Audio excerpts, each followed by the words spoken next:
Assalamualaikum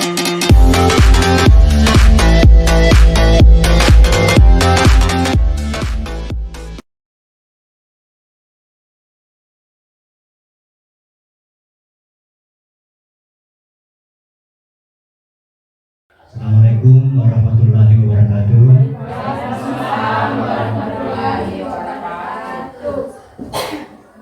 Yang terhormat Bapak Ibu Guru, pertama-tama marilah kita panjatkan puji syukur kepada Allah Subhanahu wa Ta'ala, karena berkatnya lah sehingga kita bisa hadir di tempat ini guna mengikuti suatu kegiatan yang sangat penting ini. Dan tak lupa juga kita berikan salam dan taslim atas junjungan Nabi Muhammad SAW, yang mana beliau adalah merupakan teladan bagi kita umat Islam. Bapak Ibu yang saya hormati, adapun agenda pertemuan kita pada hari ini yaitu kelanjutan kegiatan kemarin tentang pembahasan visi-misi sekolah kita, yaitu acara di diseminasi budaya positif menyesuaikan kondisi sekolah kita. Dan untuk lebih jelasnya mungkin kita langsung saja mendengarkan pemaparan Ibu Nada. Saya kira itu cuma itu yang bisa tempatkan, dan untuk itu saya persilakan menggunakan. Sekian, Assalamualaikum warahmatullahi wabarakatuh.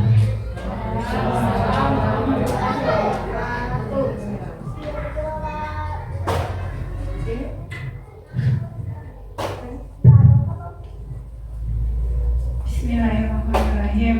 Assalamualaikum warahmatullahi wabarakatuh.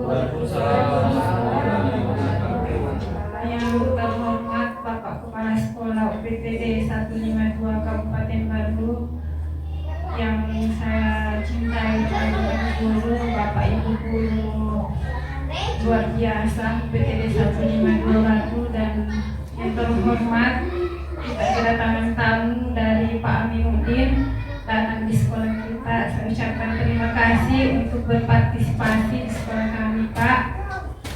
Jadi hari ini saya ada program aksi nyata yang dilakukan oleh calon guru penggerak Kabupaten Baru Angkatan 9. Jadi kemarin di P2 itu adalah pemaparan tentang visi sekolah. Visi sekolah itu terkait dengan program kerja guru penggerak akan kemudian diinkludkan dengan visi sekolah kita. Alhamdulillah di pendampingan P2 kemarin kita sudah mengambil kesimpulan bahwa kita sudah mengambil visi yang sudah sesuai dengan profil pelajar Pancasila. Pada hari ini izinkan saya untuk memaparkan diseminasi budaya positif.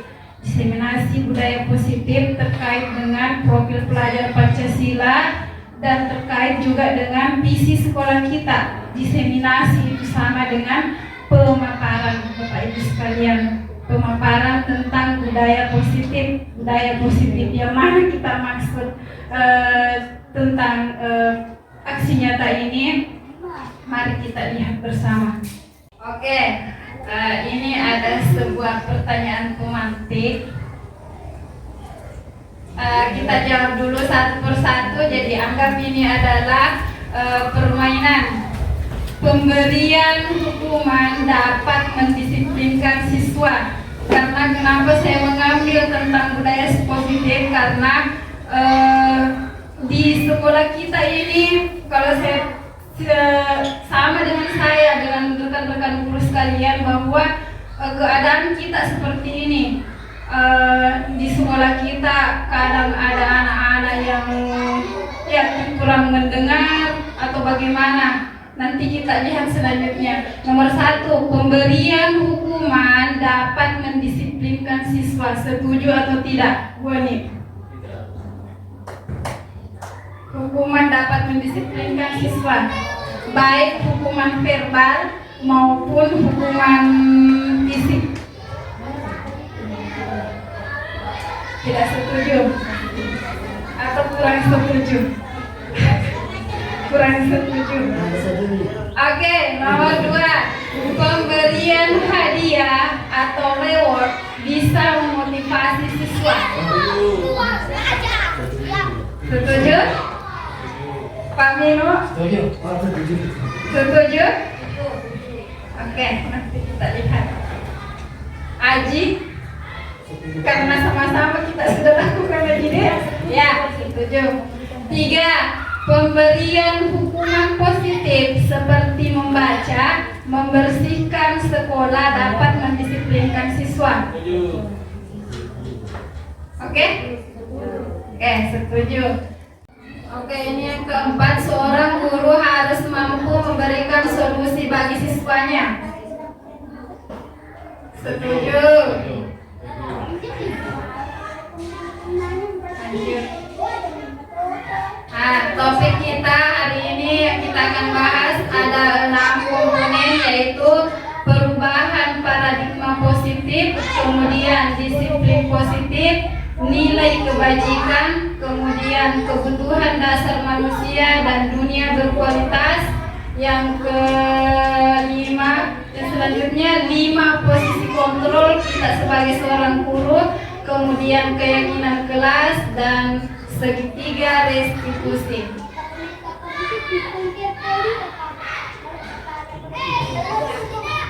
Oke, ini adalah pembelajaran tentang paradigma baru. Di profil pelajar Pancasila ada 5, kemudian di Selinjar kemarin itu Bapak Ibu yang kita kerjakan itu adalah berkisaran tentang profil pelajar Pancasila, kemudian masalah perundungan, kemudian masalah apa lagi? Pembelajaran berdiferensiasi, kemudian terkait dengan narkoba. Itu. Jadi pembelajaran paradigma baru yang ada di profil pelajar Pancasila yaitu merupakan pembelajaran yang dirancang berdasarkan prinsip berdiferensiasi, sehingga peserta didik belajar sesuai dengan kebutuhan berdasarkan tahap perkembangan sesuai dengan psikologi modern pembelajaran kita. Nah, yang mana itu pembelajaran berdiferensiasi?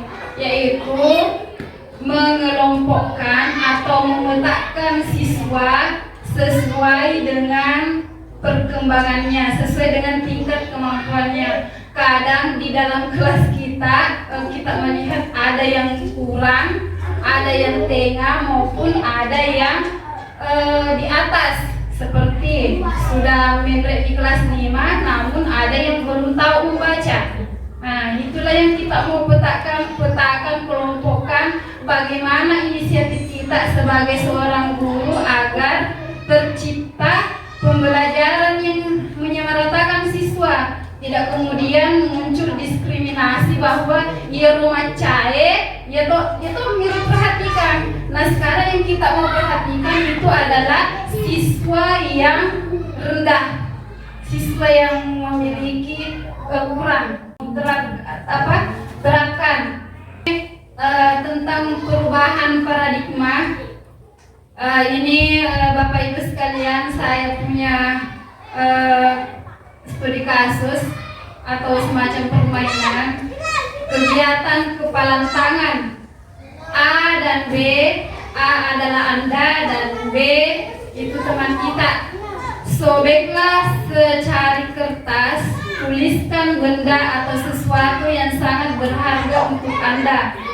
Lakukan di salah satu tangan Anda dan genggam benda atau sesuatu tersebut dengan segala daya. Teman Anda atau B akan mencoba dengan sekuat tenaga dengan berbagai cara untuk meminta Anda memberikan benda tersebut. B bisa membujuk, mengancam, menghardik, merayu, bahkan melakukan apa saja agar dapat membuka kepalan tangan Anda. Apa yang terjadi? Lakukan adegan tersebut. Ya, kalau coba Pak Sul berperan sebagai A. Kemudian Bu Iska berperan sebagai B. Nah, Iska secari kertas. Sembarang mau. Siapa mau A? A adalah Anda dan B adalah teman Anda. Saya A, Iska B. Oke. Siapa yang memegang kertas? Pada cucu ini anggaplah ada tulisannya yang sangat rahasia Iska.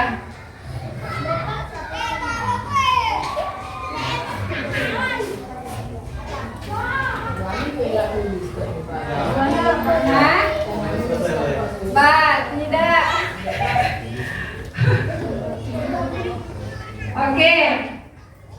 Siapa mau A atau Ibu Ella mau sama Ibu Iska? Ella, siapa mau A? Iska mau A? Tugasnya A itu adalah memegang benda itu, kertas itu, ya. Kemudian yang ini merayu, menghardik, harus bagaimana caranya supaya bisa diambil ini barang. Coba. Bagaimana caranya Ella merayu? Merayu Iska. Ibu Ella rayu Iska. Rayu Ella supaya bisa diambil ini yang ada Iskanya. Berharga plus berharga. Ya.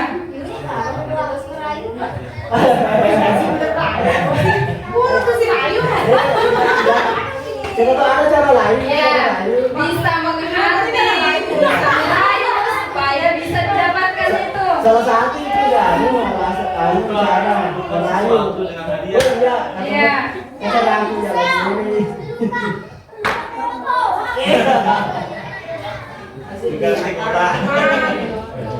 Pokoknya diiming-imingi, diapakan. Kasih.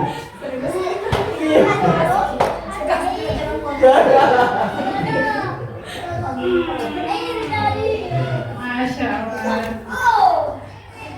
Oke, ada yang kedua, Pak Minu dengan enggak, kalau dia kan suami istri. Pak Minu dengan Pak Sultan, coba lihat. Pak Minu A, Pak Sultan B. Ya. Pak Sultan yang merayu.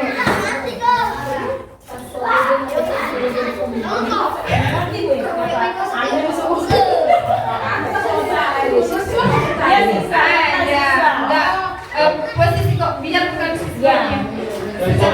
Bicara deh. Pak Minu punya kertas. Ya, Pak Minu punya kertas. Ya, betul. Saya merayu. Ya, silakan dirayu, dihardikan, diambilkan, silakan. Ya. Saya tukar Oke, silakan. bulan-bulan. Saya tidak mau karena ini sangat berharga bagi saya.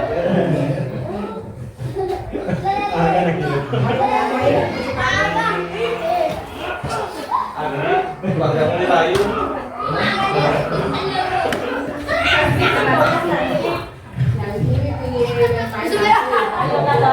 Berarti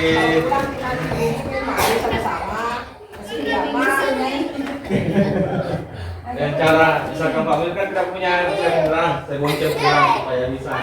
Bagaimana? Iya, kalau saya seperti itu, kalau masalah kendaraan, saya juga sanggup jalan kaki. Jadi sangat berharga.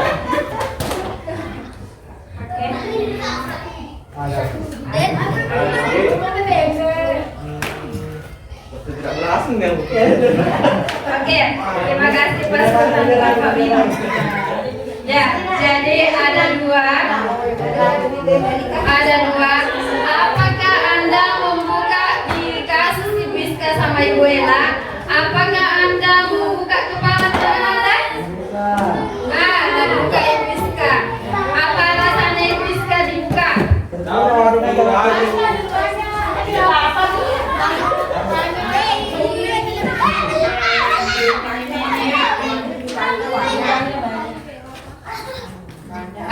Sekarang Pak Mino, apakah Anda menutup kepala tangan Anda? Mengapa? Betul. Karena barang ini sangat berharga buat saya. Yang mungkin saya berikan kepada orang lain, kecuali betul-betul sangat membutuhkan dengan penuh rayuan yang membuka hati saya.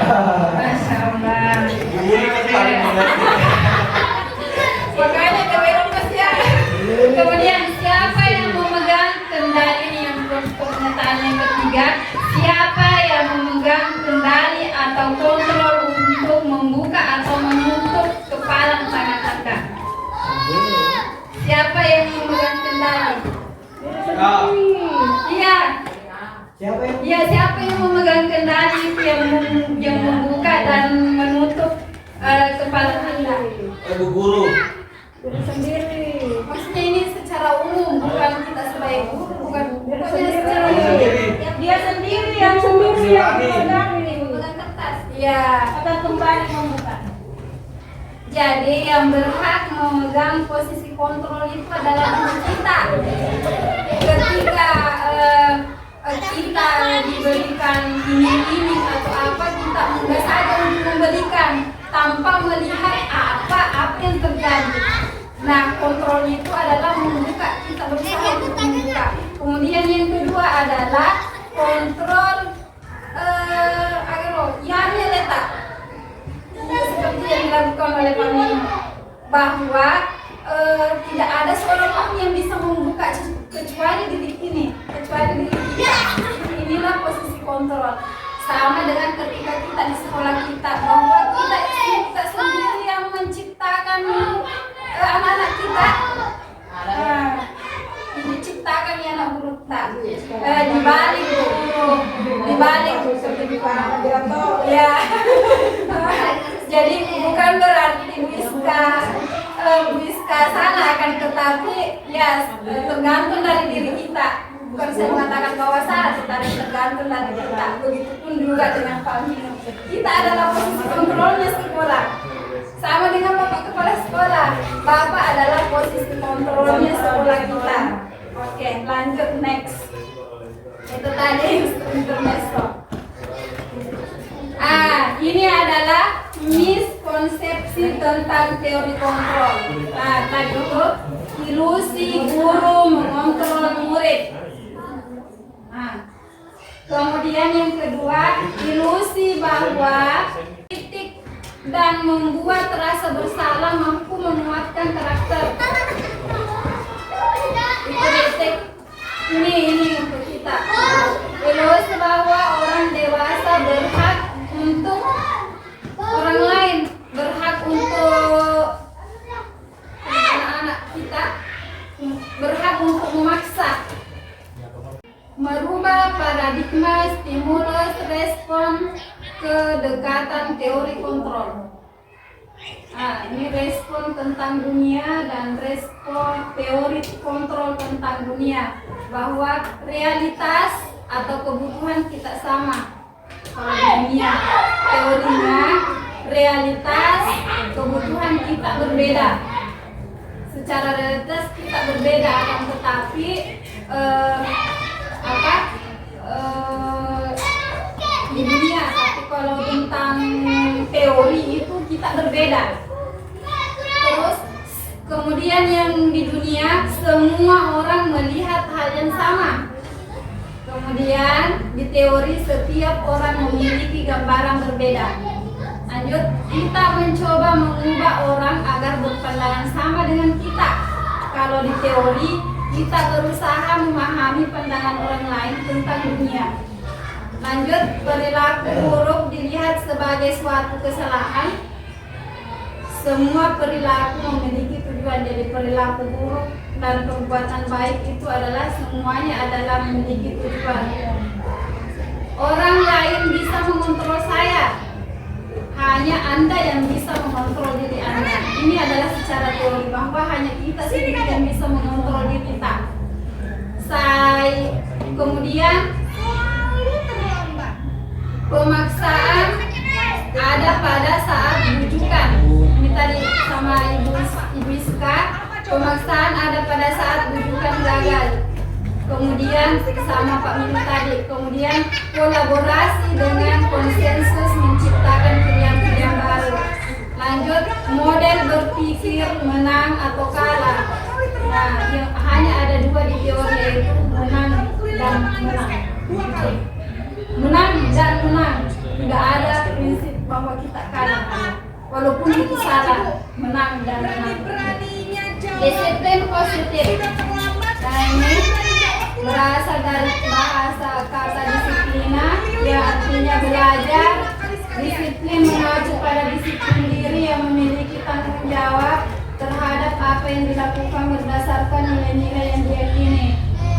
Kemudian disiplin positif merupakan salah satu cara penerapan disiplin yang bertujuan untuk menumbuhkan kesadaran serta memberdayakan peserta didik tanpa imbalan, tanpa penghargaan atau reward, ancaman atau hukuman.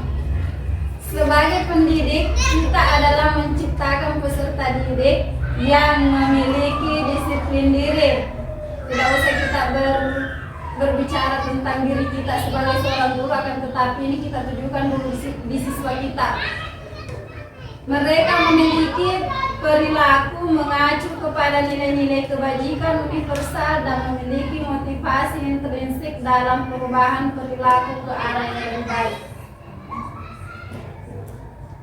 Nah, ini bisa masih teori-teori tentang budaya kebajikan.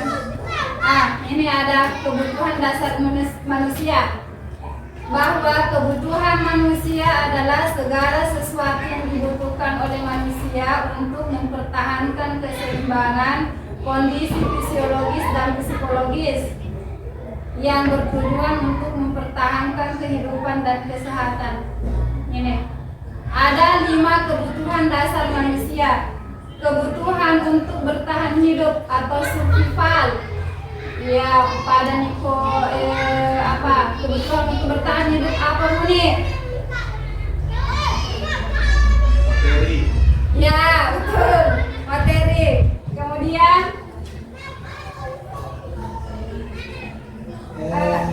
betul, mempertahankan regenerasi. Ya, tempat tinggal, kesehatan. Ya, itu. Kalau di siswa kita adalah tentang kesehatannya juga.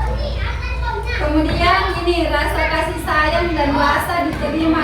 Love and love. Mau disayang, mau diterima kepada siapapun, ini adalah kebutuhan dasarnya manusia. Kemudian kesenangan, kita butuh untuk bersenang-senang, happy, fun. Kemudian kebebasan, bebas melakukan apa saja dalam tanda kutip. Kemudian penguasaan atau power. Power itu adalah bisa bertindak sebagai posisi sebagai pemimpin. Nah, itu kita punya power. Nah, ini terkait dengan tadi 5 posisi kontrol kita. Bisa dilihat posisi kontrol kita sebagai seorang guru. Apakah kita adalah sebagai penghukum, pemantau, teman, pembuat rasa bersalah, atau manajer? Ibu Iska, saya teman. Pak Mino, ada di teman. Kalau mau wajib menghukum, bisa. Aji? Ya, terus Bapak? manajer. Oke, kita lihat. Selamat pagi Bu. Selamat pagi Aren. Maaf Bu, saya terlambat. Iya, sekolah masuknya jam 7, sekarang sudah jam 7.20. Jadi sekarang bagaimana ini Naren? Maaf Bu, saya lupa setel alarm saya semalam. Baiklah, menurut kamu keyakinan sekolah yang mana yang perlu kamu tingkatkan? Menghargai diri sendiri dan orang lain mungkin ya Bu. Setuju. Jadi, apakah Naren meyakini prinsip saling menghormati tersebut? Iya Bu, saya meyakininya. Naren, perbaiki masalah keterlambatan ini. Bisa Sini bilang, kamu. Bu. Bagaimana kamu akan perbaiki masalah keterlambatan Selamat ini? pagi Bu. Selalu terlambat. Saya akan coba untuk tidak Kamu lupa deh, menyetel pasti alarm saya Bu. terlambat. Baik, Maaf, kalau Bu. Naren lupa menyetel alarm. Saya- Apa? Ada orang apa coba tidak bisa bantu? Alasan kamu apa lagi? Kapan sih kamu Ada, tidak Bu. terlambat? Kakak saya, Kak Emma. Malah sekali yang kamu jadi anak. Selain Kak Emma, Ya, selamat lagi. ada ibu saya. Si kamu. Jadi, sudah berapa kali terlambat? Adalah Kak Emma dan sana ya. Kamu keliling lapangan basket akan 2 kali alarm kapan nih, Naren? Kenapa saya harus ke 18 segera saya lakukan?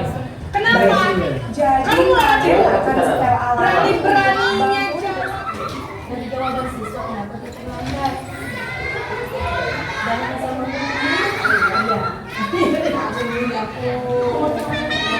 Nah, ini posisi menghukum.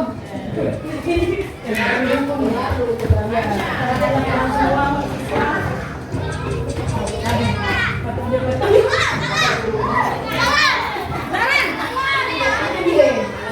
Sini kamu. Selamat pagi Bu. Selalu terlambat.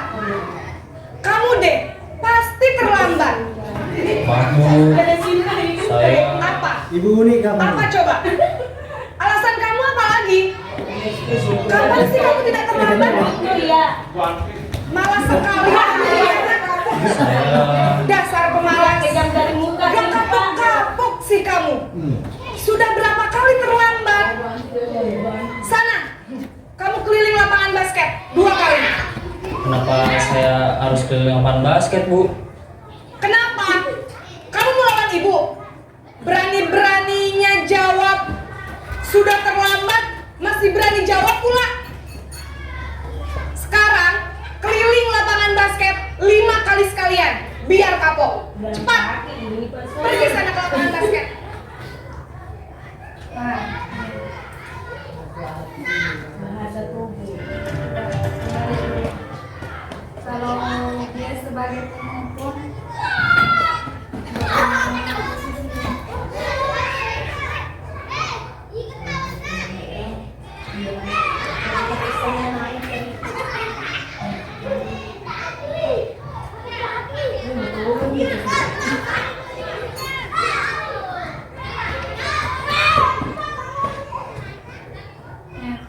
nada suara tinggi, bahasa tubuh, mata melotot, dan jari menunjuk-nunjuk menghardik. Kemungkinan murid ini marah dan mendendam. Nantinya ditakutkan jadi akan menggores hati anak-anak. Apakah misalnya kalau mecahin sebenarnya sembarang nih berbuat, apakah dia berbuat tidak bagus di sekolah atau bahkan ke gurunya sendiri menunjukkan. Kalau di SD bisa saja tidak dilakukan, tapi kalau di tingkat SMP banyak kejadian. Lanjut, posisi membuat bersalah. Salah sih, membuat bersalah. Gambar sih. Naren! Sebagai pembuat bersalah. Selamat pagi Bu. Naren, kamu kenapa terlambat lagi, nak? Ya Tuhan, Naren, kamu senang ya bikin ibu susah ya? Kalau kamu terlambat lagi, nanti ibu yang ditegur bapak kepala sekolah, nak. Disangka ibu tidak bisa membina kamu. Duh, gimana ini? Maaf Bu. Duh, Gusti Naren. Bahasanya Bu lagi. Ya, kalau ibu ditegur. Terus, sekarang ibu harus tulis apa ini di buku absen? Ini kamu sudah sering terlambat loh. Ibu harus apa coba? Maaf Bu, maaf sekali. Ya sudah, lain kali jangan bikin ibu susah lagi ya nak ya. Ibu tidak akan kuat lagi kalau kamu begini terus. Bisa jantungan kalau ibu ditegur bapak kepala sekolah. Sana cepat ke kelas. Maaf ya Bu, maaf sekali. Nah, pada posisi guru yang membuat rasa bersalah terhadap anak-anak, pada posisi ini biasanya guru akan bersuara lebih lembut.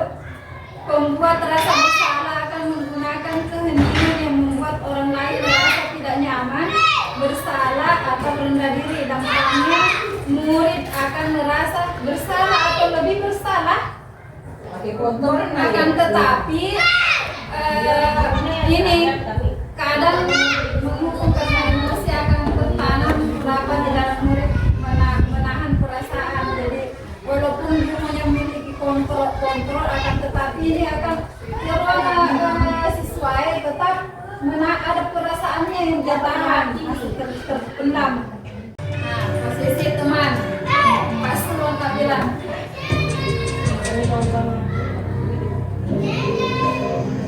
masih tentang Naren.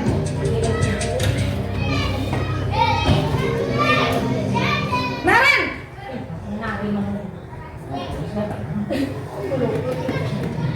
Selamat pagi Bu. wah sudah jam berapa ini nak? Lambat lagi ya saya. Iya Bu, habis saya membangunkan saya Bu. Kamu malah menyalahkan ibu kamu. Kamu bukannya anak yang larinya paling kencang. Kok terlambat sih? Iya Bu, saya memang terlambat bangun tadi. Jadi biarpun saya lari kencang, tetap gak kekejar Bu.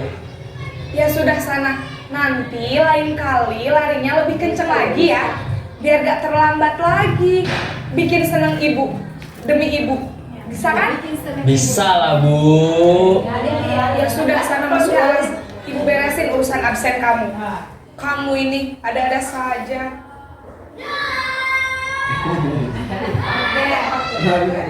Pada saat guru sebagai teman, posisi ini tidak akan menyakiti murid, namun akan tetap berupaya mengontrol murid melalui persuasi. Posisi teman pada guru bisa negatif ataupun positif. Positifnya di sini berupa hubungan baik yang terjalin antara guru dan murid. Hal negatifnya dari posisi teman adalah bila suatu saat guru tersebut tidak membantu, maka murid akan kecewa dan berkata murid merasa dikecewakan dan tidak mau lagi berusaha. Ataukah ketika gurunya lagi tidak ada, maka dia akan kembali berbuat seperti yang sebelumnya. Itu sebagai posisi teman. Jadi serba salah toki kok kita sebagai posisi teman. Yang mana kan kira-kira? Oke, next. Posisi pemantau atau monitor.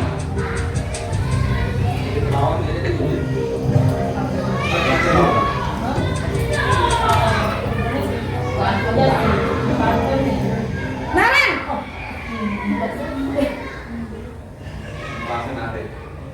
Selamat pagi Bu. Naren, apa peraturan sekolah kita tentang jam berapa kita harus masuk sekolah, nak? Kita harus di sekolah jam 7 Bu. Iya betul, sekarang sudah jam 7.20. Naren sudah tahu konsekuensinya jika terlambat hadir. Paham Bu. Saya harus tinggal kelas pas jam istirahat selama 20 menit. Iya benar, konsekuensinya demikian.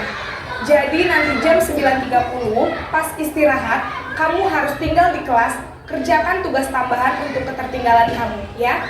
Baik Bu. Bukan tugas tambahan. Kalau dia pemantau berarti mengawasi. Pada saat kita mengawasi, kita bertanggung jawab atas perilaku orang-orang yang kita awasi. Posisi pemantau berdasarkan pada peraturan-peraturan dan kondisi konsekuensi. Murid memahami konsekuensi yang harus dijalankan karena telah melanggar salah satu peraturan sekolah. Akan tetapi ini posisi memantau adalah bertugas sebagai mengawas, hanya sekedar apa ya, dia kok dek toi anak gue siswa tak. Kadang juga dia kembali juga seperti itu, malahan akan apa ya, masih lemah juga kalau dia pemantau. Lanjut, yang manakah yang tepat? Pagi Naren, Maaf Bu, saya pas istirahat kamu harus tinggal di kelas, kerjakan tugas tambahan untuk ketertinggalan kamu, ya. Tidak sebenarnya salah ini. Salah. Tidak ada yang salah. salah Bu. Ya sudah, sana masuk kelas. Ibu beresin urusan absen kamu. Kamu Sudah minta gini nih? Manajer. Sudah manajer. Monitor sudah manajer. Iya betul. Sekarang sudah jam 7.20. Naren sudah tahu konsekuensinya jika terlambat hadir. Sudah ini sudah. Paham Bu. Nah, ini lagi. Nah, ini. Naren, Manajer ini dia. Selamat pagi Bu. selamat pagi Naren. Maaf Bu, saya terlambat. Iya, sekolah masuknya jam 7, sekarang sudah jam 7.20. Jadi sekarang bagaimana ini Naren? Maaf Bu, saya lupa setel alarm saya semalam. Baiklah, menurut kamu, keyakinan sekolah yang mana yang perlu kamu tingkatkan? Menghargai diri sendiri dan orang lain mungkin ya Bu. Setuju. Jadi, apakah Naren meyakini prinsip saling menghormati tersebut? Iya Bu, saya meyakininya. Apakah Naren bersedia memperbaiki masalah keterlambatan ini? Bersedia Bu. Bagaimana kamu akan perbaiki masalah keterlambatan ini? Saya akan coba untuk tidak lupa menyetel alarm saya Bu. Baik, kalau Naren lupa menyetel alarm di rumah, ada orang yang kira-kira bisa bantu mengingatkan tidak? Ada Bu, kakak saya, Kak Emma. Ada lagi selain Kak Emma? Selain Kak Emma, ada ibu saya. Baik, jadi yang mengingatkan Naren adalah Kak Emma dan ibu kamu ya? Kira-kira akan mulai start alarm kapan nih Naren? Setelah pulang sekolah, akan segera saya lakukan.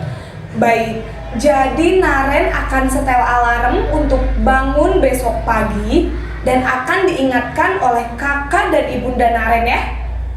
Ada lagi yang mungkin perlu dilakukan Naren agar tidak terlambat bangun lagi? Tidak ada Bu.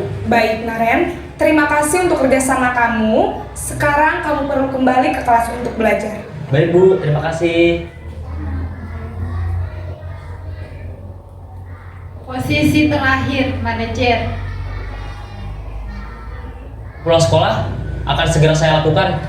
Baik, jadi Naren akan setel alarm untuk bangun besok pagi dan akan diingatkan oleh kakak dan ibunda Naren ya. Ada lagi yang mungkin perlu dilakukan Naren agar tidak terlambat bangun lagi? Tidak ada Bu. Baik Naren, terima kasih untuk kerjasama kamu. Sekarang kamu perlu kembali ke kelas untuk belajar. Baik Bu, terima kasih. Posisi terakhir manajer adalah posisi di mana guru berbuat sesuatu bersama dengan murid, mempersilahkan murid mempertanggungjawabkan perilakunya, mendukung murid agar dapat menemukan solusi atas permasalahannya. Dari kelima posisi kontrol ini, mungkin sudah ada bayangan. Saya alami itu pertama adalah posisi menghukum, kemudian posisi semuanya di luar dari posisi manajer. Nanti kita lanjut. Oke, kita kembali ke PDF dulu. Ini yang selanjutnya tentang keyakinan kelas. Keyakinan kelas adalah nilai-nilai kebajikan atau prinsip-prinsip universal lepas dari perbedaan agama, Menurut dosen, suatu keyakinan akan lebih termotivasi seseorang dalam bentuk intrinsik. Seseorang akan lebih bersemangat untuk menjalankan keyakinannya daripada hanya sekedar mengikuti peraturan. Maka muncul pertanyaan, apa bedanya keyakinan dengan peraturan? Yang selama ini di sekolah kita adalah kita selalu berbicara tentang peraturan-peraturan. Keyakinan kelas. Mengapa keyakinan kelas? Mengapa tidak peraturan kelas saja? Menekankan pada keyakinan seseorang akan lebih memotivasi seseorang dari dalam. Seseorang akan lebih tergerak dan bersemangat untuk menjalankan keyakinannya daripada hanya sekedar mengikuti serangkaian peraturan tertulis tanpa makna. Murid pun demikian. Mereka perlu mendengarkan dan memahami arti sesungguhnya tentang peraturan yang diberikan. Apa nilai-nilai kebajikan dari peraturan tersebut, apa tujuan utamanya, dan menjadi tidak tertarik atau takut sehingga hanya sekedar mengikuti serangkaian peraturan-peraturan yang mengatur mereka tanpa memahami tujuan mulianya. Jadi terkadang cenderung ketika peraturan dibuat biasanya tanpa keyakinan, biasanya hanya berlalu begitu saja. Kalau kita membuat keyakinan di dalam kelas kita, maka cenderung anak-anak akan termotivasi, tergerak hatinya untuk bersemangat menjalankan keyakinan yang kita buat. Nanti saya perlihatkan contohnya di sekolah kita. Keyakinan kelas. Kalau ini keyakinan kelas kita bikin bersama bahwa siswa kita insya Allah akan satu, selalu bersikap positif. Kedua, senantiasa menjadi diri terbaik. Ketiga, percaya dan menghormati orang lain serta barang miliknya. Kemudian berkomitmen terhadap setiap tugas dan senantiasa membantu. Hukuman, konsekuensi, dan restitusi. Kalau hukuman apa itu Bu Iska? Apa itu hukuman Bu Ani? Mengadili. Ya, mengadili secara tiba-tiba. Menghukum baik verbal itu biasa dengan kata-kata, dan biasa juga dengan keadaan fisik ya. Jadi kita lakukan ya pesepuk-pesepuk dan berupa verbal biasa dengan kata-kata. Lanjut, konsekuensi. Apa itu konsekuensi? Bu Ani, apa itu konsekuensi? Konsekuensi apa tuh?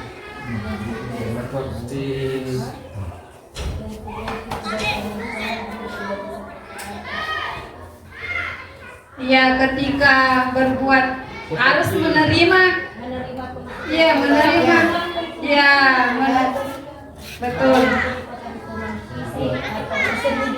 Nah ini, mari kita berlatih. Hukuman atau konsekuensi. Lari mengelilingi lapangan basket 2 kali, hukuman atau konsekuensi? Hukuman. Ya, hukuman. Kemudian yang kedua, membersihkan coretan yang dibuatnya di meja. Ya. Lanjut, murid diminta untuk push up 15 kali karena terlambat. Ya, hukuman. Lanjut, menggantikan kertas tugas temannya yang sudah dicoret-coret. Macam mana? Ya, ini jawabannya. Dapat 100. Oke. Apa itu restitusi? Restitusi adalah proses menciptakan kondisi bagi murid untuk memperbaiki kesalahan mereka. sehingga mereka bisa kembali pada kelompok mereka dengan karakter yang lebih kuat. Restitusi juga merupakan proses kolaboratif yang mengajarkan murid untuk mencari solusi, mencari masalah mereka, dan membantu murid berpikir tentang orang seperti apa yang mereka inginkan dan bagaimana mereka harus memperlakukan orang lain. Sudah ada bayangan tentang restitusi? Ini konsep disiplin dengan identitas yang gagal. Hukuman. Ini terkait tadi dengan videonya. Bisa saja menyakitkan, kemudian membuat tidak nyaman, murid takut, terkesan memaksa, murid menyembunyikan kesalahannya, dan murid menjadi rendah diri. Terkait dengan penghargaan, tidak efektif, merusak hubungan atau timbul sifat iri. Kemudian mematikan kreativitas.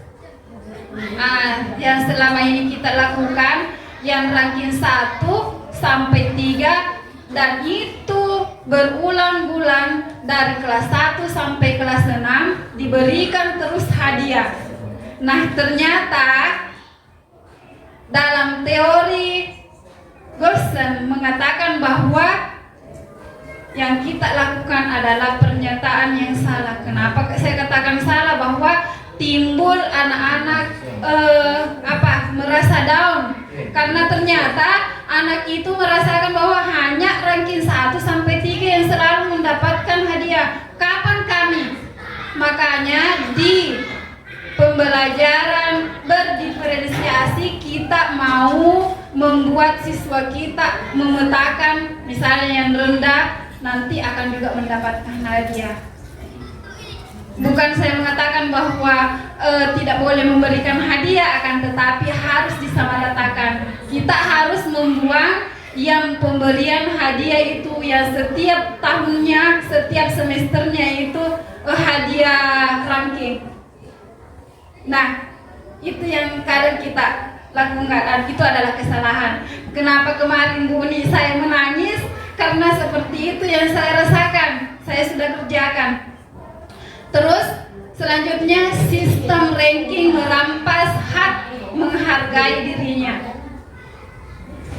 Lanjut, konsep disiplin dengan identitas sukses, konsekuensi atau restitusi.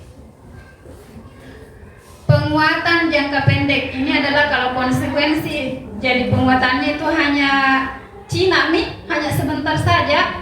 Kalau kita melakukan restitusi, maka murid akan bertanggung jawab terhadap perilakunya. Kemudian yang kedua, perlu monitoring berkelanjutan. Kalau restitusinya fokus pada pemecahan masalah jangka panjang, jadi tertanam. Kemudian konsekuensi, stimulus atau respon siswa hanya sejenak.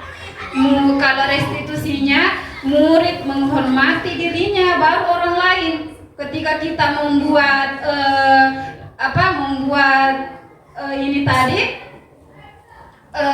keyakinan kelas, maka yang timbul dalam diri anak itu adalah untuk dirinya dulu, belum ke orang lain. Misalnya salah satu contoh adalah membersihkan.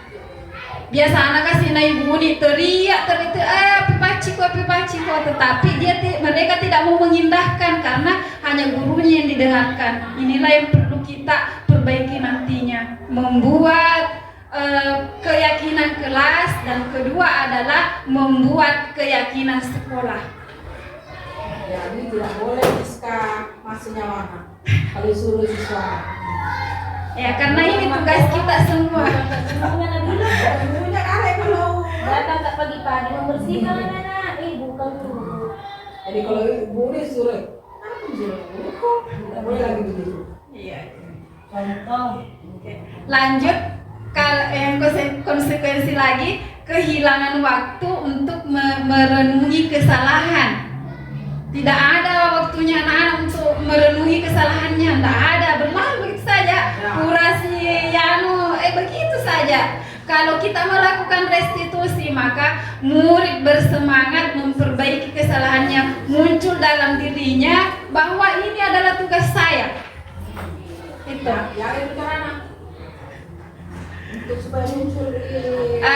Ada keyakinan kelas saja. Itu Mi. Ada keyakinan kelas nanti kita akan bikin. Maksudnya cantik pakai itu pakai ya. Nah, kita jadi di kelas kita nanti itu Haji, kita membuat keyakinan kelas, tidak usah terlalu banyak. Tidak usah terlalu banyak, yang penting di sana menyapu, membersihkan. Itu saja dulu yang pertama. Jadi dia diyakinkan terhadap diri anak tentang konsekuensinya nanti dan restitusinya nanti seperti apa.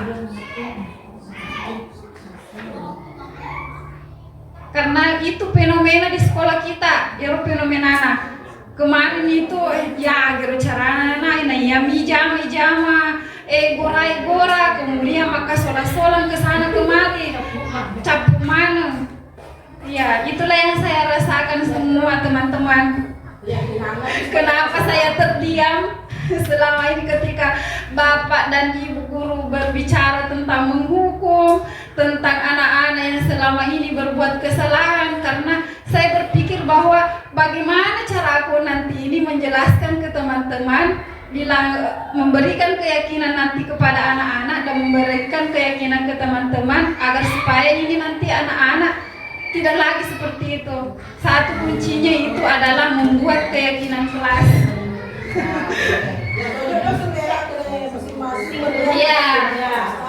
Iya, membuat keyakinan kelas.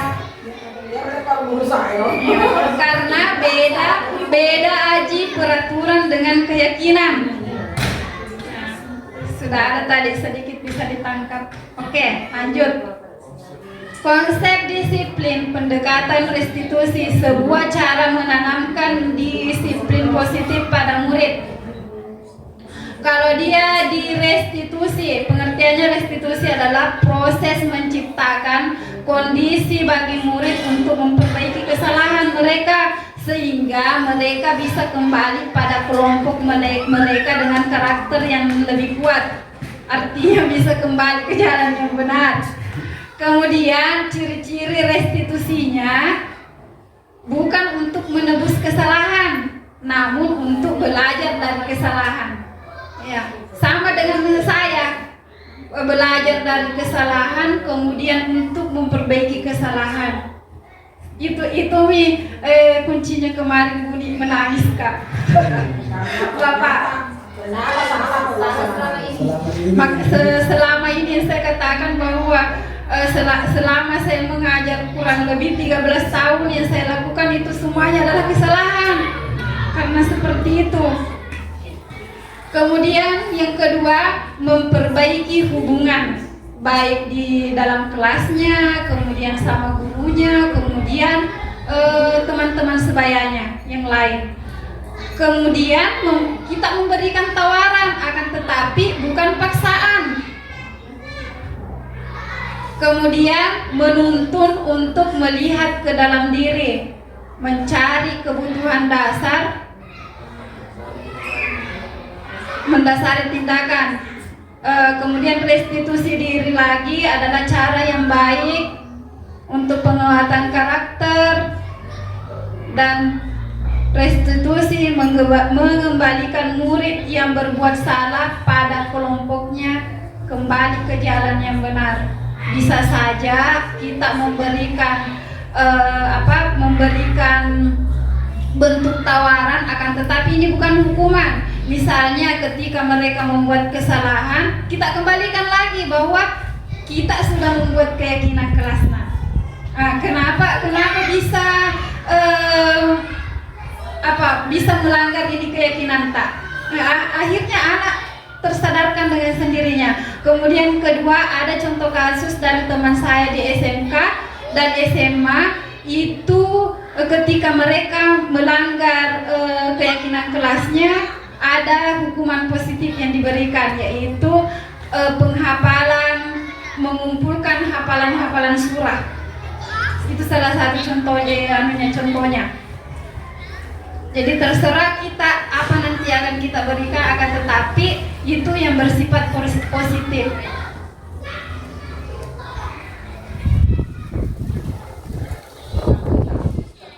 Ya, positif juga, yang penting jangan kita tambahkan anunya. Oke, lanjut di segitiga restitusi ini yang tadi saya bilang. Segitiga restitusi adalah suatu proses dialog yang dijalankan oleh seorang guru atau orang tua agar dapat menghasilkan murid yang mandiri dan bertanggung jawab. Inilah tadi salah satu dari profil pelajar Pancasila, bahwa di siswa kita itu kita harus menanamkan kemandirian, kemudian tanggung jawab, itu yang kedua, mandiri dan bertanggung jawab. Nah, ini adalah segitiga restitusi. Ini segitiga restitusinya bagaimana? Apakah kita mengikuti segitiga ini? Kita mulai dari mana dulu Pak Sur? Kira-kira menstabilkan identitas, menanyakan keyakinan, validasi tindakan yang salah. Apakah kita dulu langsung bertanya kepada siswa apakah kesalahannya atau melihat kesalahannya?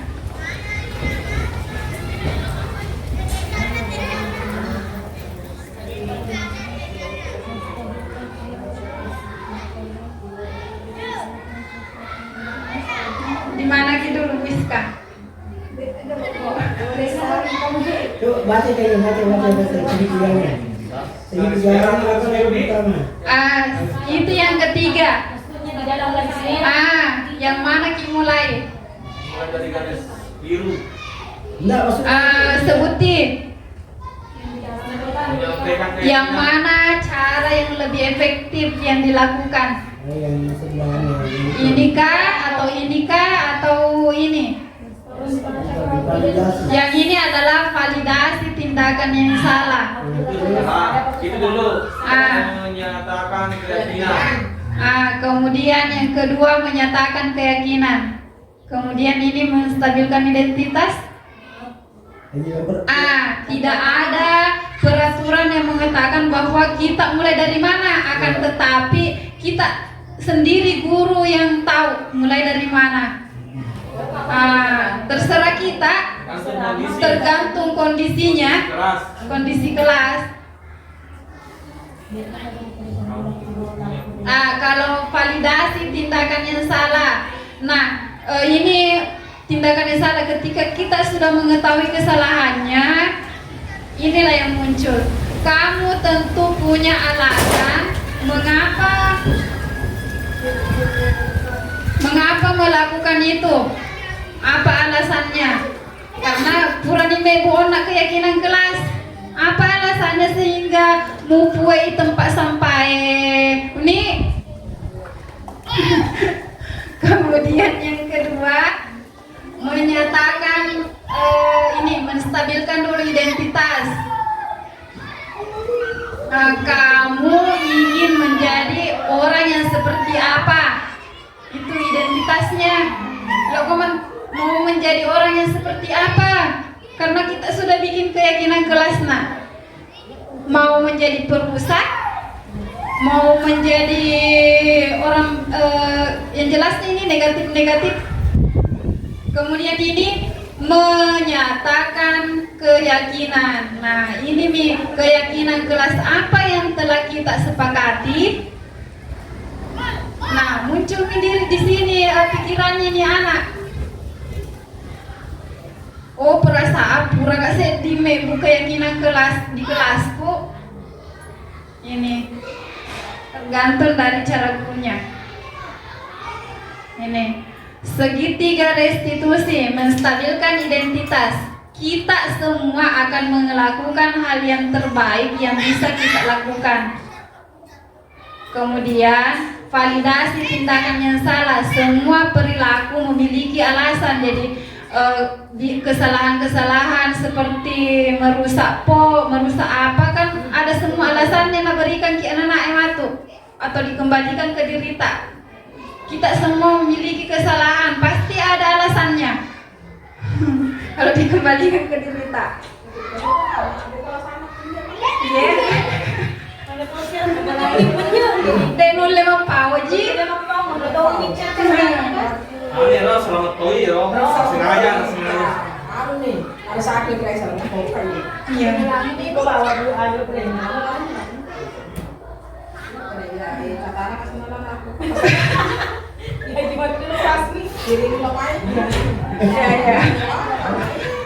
Lanjut di menanyakan keyakinan. Kita semua memiliki motivasi internal, motivasi dalam diri internal, dalam diri tak. Next. Proses 3 tahapan tersebut didasarkan pada prinsip-prinsip utama dari teori kontrol, yaitu menstabilkan identitas, sama dengan tadi. Penutup. Dalam penerapan program disiplin positif, hendaknya guru memiliki standar kepribadian profesional dan sosial yang baik, di mana guru mampu merefleksi dirinya dalam posisi kontrol saat ini. Bagaimana perjalanan dirinya sebagai among? Kita ini adalah among, menuntun murid-murid kita menjadi insan yang mandiri. Jadi among itu sama dengan manajer. Oke, sudah terjawab. Yang merdeka dan bertanggung jawab sesuai dengan standar pendidikan profil pelajar Pancasila. Dan insya Allah kita akan menjadi guru dalam posisi kontrol manajer. Oke, ada pertanyaan?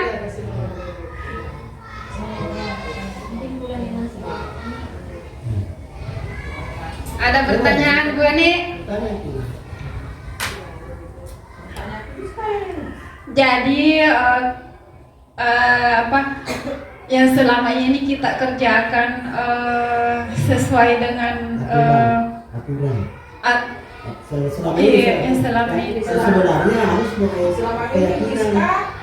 Kita mau ubah menjadi yang sudah dilakukan. begini kesimpulannya yang selama ini kita lakukan kan belum jadi sekarang kita mau yang meyakinkan anak keyakinan. program kerja kita yang pertama itu adalah membuat keyakinan kelas dan keyakinan sekolah. Ya selama ini kita pakai aturan. Iya. Selama ini yang kita kerjakan cocok dibilang Bapak bahwa aturan kadang kita langgar tanpa kita yakini. Tidak ada keyakinan dalam diri kita. Ketika kita diberikan tanggung jawab, hanya berupa aturan, tidak diresapi diri kita bahwa tidak yakin, yakini leta bahwa ternyata tanggung jawab itu adalah kita yang dibutuhkan.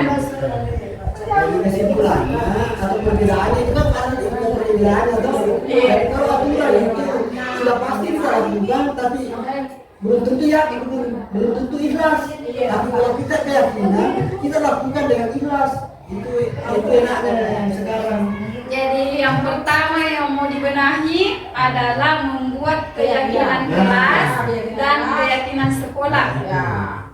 Setelah selesai keyakinan kelas, maka keyakinan sekolah. Tepung rumahnya nih keyakinan kelas deh. Kita lagi bikin otomatis nih keyakinan sekolah. Ya. Yang kemarin ini kelasnya itu saya disebut. Betul Bapak, betul. Ya, bikin keyakinan kelas. Ada nanti saya kirimkan videonya, contohnya nanti untuk kelas 4 saya sudah buatkan videonya membuat keyakinan kelas. Jadi yang jelas, ya coy. Lagi mana nih kelasnya? Kemarin kita dengan kelas otomatis. Karena kemarin itu Bapak begitu nih. Selama ini yang kita lakukan ya gitu cara anak muas sering ngena Ibu nih, kalau ya pas sudah dalam kali ini itu kan tajam. Oh, nak bawa petiponya dalam kali ini. Ini sudah tajam.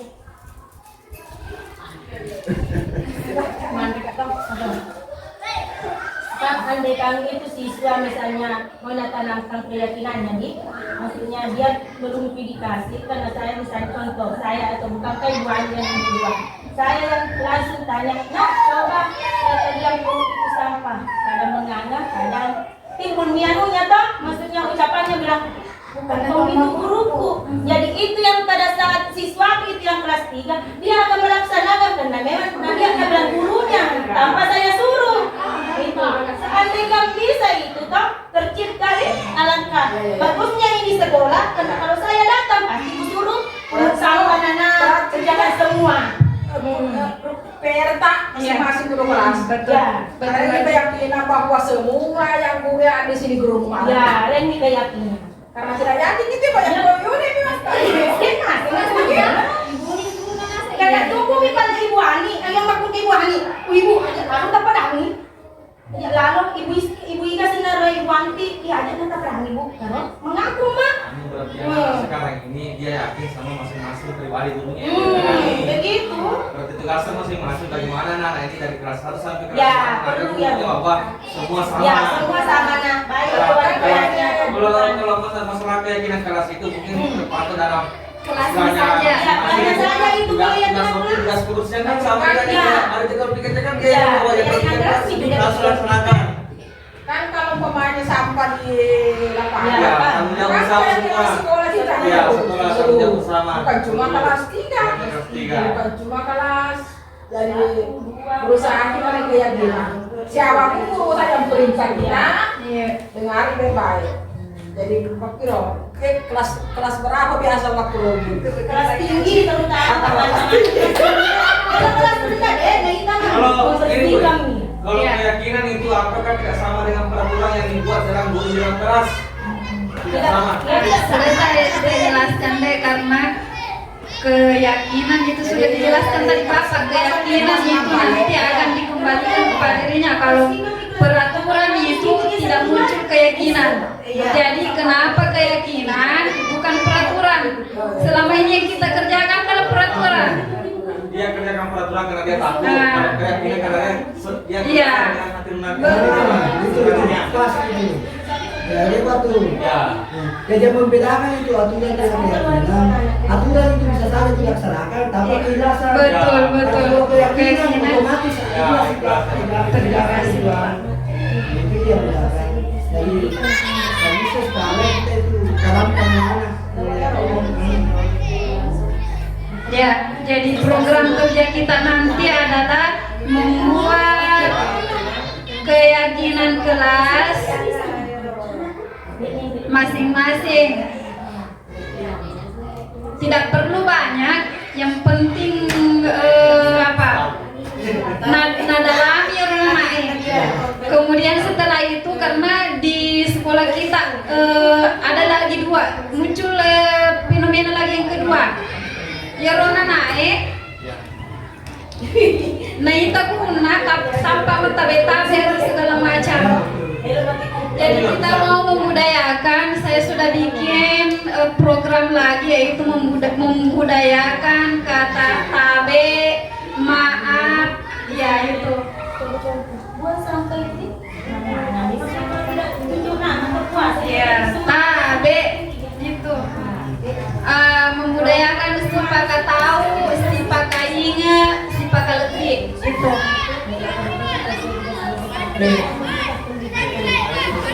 Oke, masih ada lagi Pak Sun.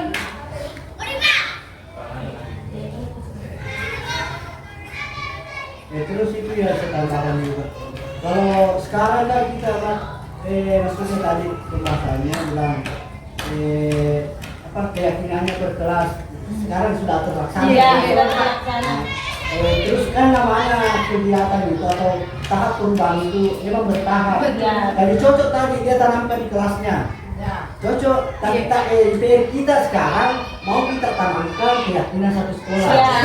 Jadi contohlah tadi kelas tinggi mungkin sudah diterapkan. Nggak sama itu. Cuma tahap awal begitu masing-masing kelas dulu. Jadi kedepannya nanti. Jadi namanya kegiatan bertahap. Ya. Ada sosialisasinya. Sekarang kita berubah. Betul.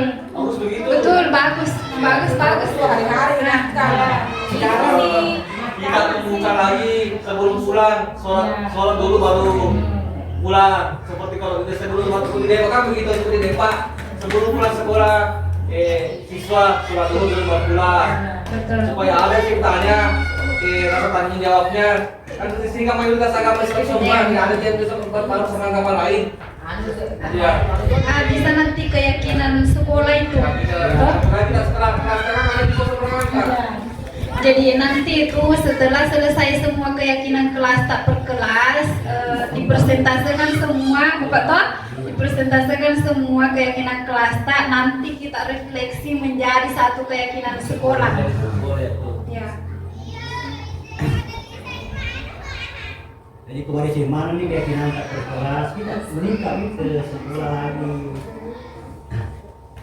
Jadi ingat tuh nih, kalau lain kali masih ada jawab anak begitu, bukan guruku, catat nama. Nanti itu tidak ada. Kamu sama tugasnya. Kamu sama tugasnya, kenapa sama kaji? Oke, mungkin ada masukan dari Pak Mino. Kalau tak ada masukannya Pak. Luar biasa ada Pak Mino mendatangi kita. Jadi makutoma ka makuru ya Bapak di sekolah tak ken makuru anak-anak. Lebih enak lagi karena Tahun 2 sekolah saya Montepain sama Ayo. Kalau Montepain agak bisa dikatakan saya nakal. Kalau di Ayo ada dulu. Datang dulu, satu. Itu kurang pendekatan nih ceritanya. Siswa sering disentuh dengan gurunya yang di kelas, kakak yang jauh, kurang sentuhan guru. Di situ beda caranya. Nah, Baik kalau biasa kalau di Montet, saya cerita sekolah saya ini, biasa kalau di sekolah itu biasa agak-agak kurang ajar lah siswa. Karena terkadang kita duduk di sini dulu, terkadang lewat begitu saya karena colek gitu ini. Lalu itu budaya kami sudah saya terapkan. kata belo kali dari aku lama Ya, kok ini. Tidak masalah Pak, bagus itu Pak. Yang kebiasaan di bentuk ibu atau itu kelas itu juga. Iya. Hanya roka kan tuh bahasa itu juga kan. Betul Bapak. Ya lah, benar enggak. Mungkin bercerita di kantor tak ada pengalaman kan. Iya. Cocok ya, Pak. Cerita banyak tahun juga kelas kita tuh ya betul loh. Iya. Karena masyarakat tata kerama itu sekarang itu bukan kecil karena Iya. jadi kadang kalau kira Terima kasih Bapak. Terima kasih Bapak atas masukannya. Iya, memang seperti itu karena langsung di psikologinya anak-anak lemah di psikologi anak-anak.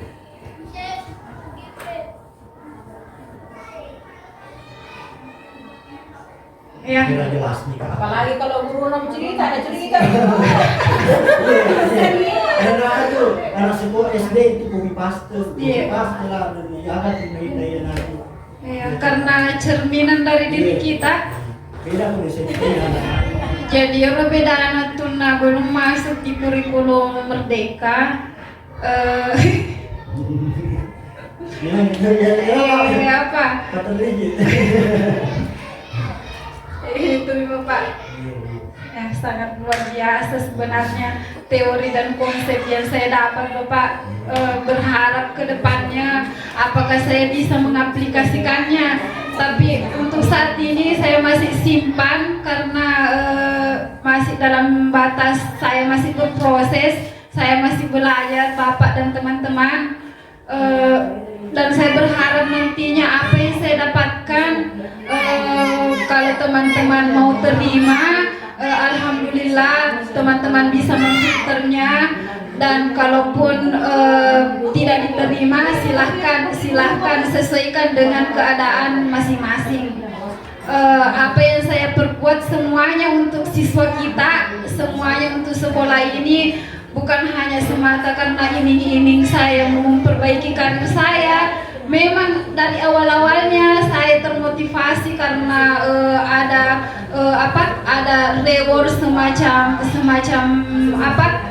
perbaikan nasib atau segala macam. Akan tetapi ketika saya mendalami guru penggerak ini, sungguh luar biasa yang saya dapatkan. Makanya kemarin saya menangis. Apakah saya mampu untuk mengaplikasikan apa yang saya dapatkan di sekolah saya, kemudian kepada teman-teman, dan terkhusus untuk diri saya, apakah saya mampu? Inilah PR saya ke depannya. Akhirnya saya tutup kegiatan kita pada hari ini tentang diseminasi budaya positif. Apa yang saya keluarkan kalau itu adalah bersifat kebenaran, silahkan diambil positifnya. Ketika saya jauh dari nilai positif ini, jangan lihat saya, jangan lihat mulut saya, akan tetapi lihat dari kebenaran yang dalam teori itu tadi. Saya akhiri, billahi fi sabilil haq fastabiqul khairat. Wassalamualaikum warahmatullahi wabarakatuh. Terima kasih Bapak dan teman-teman.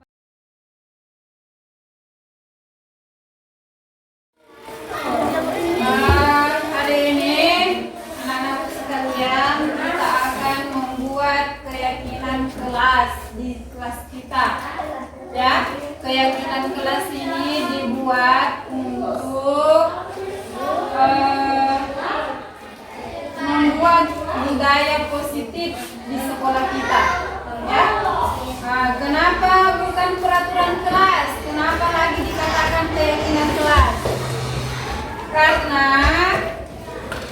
keyakinan kelas adalah disiplin positif untuk memotivasi diri kita semua, ya. Kalau peraturan kelas bisa saja dibuat baru dilanggar, tidak diyakini itu, ya. Seperti kita kan sudah bikin jadwal kebersihan, akan tetapi ternyata ada yang tidak timbul dalam dirinya tentang budaya positif. Kadang tidak mengerjakan tugasnya sebagai yang bertugas pada hari itu, ya. Oke. Sekarang ini nomor 1. Coba diperhatikan ini. Beriman dan bertakwa kepada Tuhan yang Maha Esa. Yang mana itu termasuk beriman dan bertakwa kepada Tuhan yang Maha Esa di dalam kelas kita.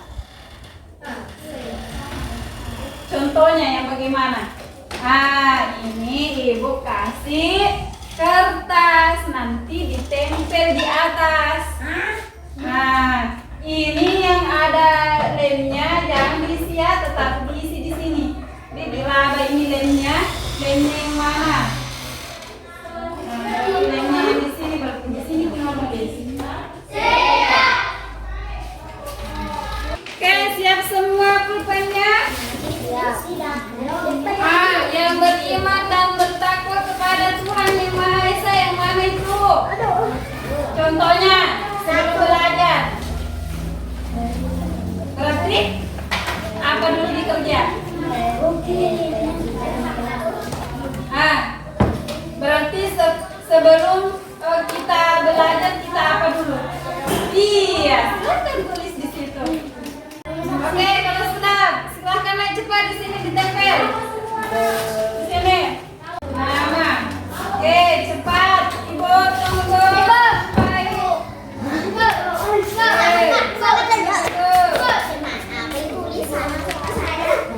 Oke, tunggu.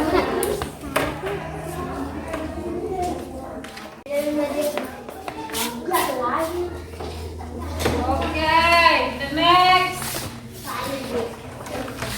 Mantap cucunya. Saya.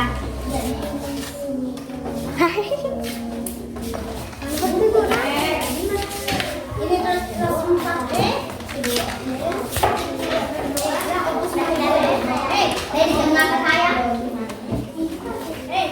Lanjut. Yang kedua apa? Mandiri. Yang mana itu kelakuan tak yang mandiri? Sebelum ke sekolah apa dulu tentang kedisiplinan? Mandi. Ya, mandi sendiri. Apalagi? Pakai gigi sendiri.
kelas itu beda dengan peraturan kelas. Ibu tadi bilang bahwa keyakinan kelas itu dibuat untuk jika ada kesalahan maka